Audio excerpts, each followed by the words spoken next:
Hello, friends. I know the sun is arguably in my eyes from your view, but it's March and February was a very long month in Maine this year, so I'm going to bask in this sun if you don't mind. I wanted to talk a little bit, tying in the notion of expectation maybe with boundary and maybe with another term I like, that being power leak.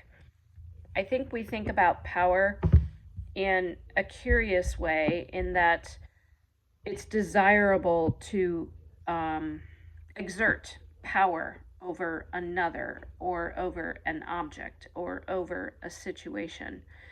When in reality, what we're doing when we do those three things in those three scenarios is we're leaking all the power we have within us as these beautiful beings. We're leaking all our power away out into these situations that, arguably, if you take a minute, you have almost no control over anyway. So why, right?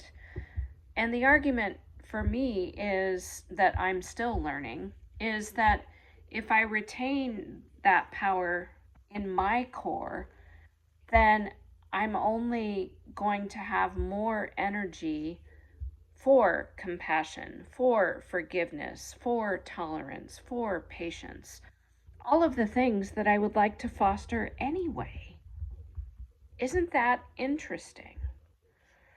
So I think this notion of power leaks does come into play when we think about boundaries with others. And I don't know about you, but I'm a fixer. I'm a fixer and a rescuer.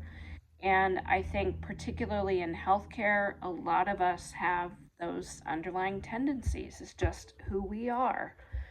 And that's fine, it's not wrong. But what's important is to be aware of those tendencies, and then when you're about to parachute into a situation to be dun dun dun the superhero in a cape, ask yourself, is that really helpful? Because the fact is that most of the time when we parachute into a situation, what we're trying to accomplish is changing the other person. That's really what we want, because we see them doing something, name your thing, it could be anything, that's harmful to them. We love that person, we want them to change, so we spend all of our energy trying to impact change.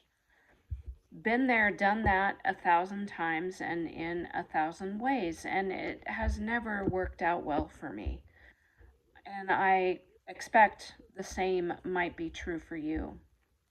Recognize that as what I would call, in my language, a ginormous power leak, and celebrate the fact that you've recognized it as such, and then celebrate the fact that if you separate yourself from that situation, not with indifference, not without care, not with disgust, not with any of that, but just with compassion without engagement. If you keep yourself a bit separated from those dicey situations, you retain more power within you to continue to exude that compassion, that patience, that tolerance, that forgiveness as needed with someone who is struggling. So that's it for now. Thank you for tolerating the goofy shadows on my face, because this sun sure does feel good. Bye.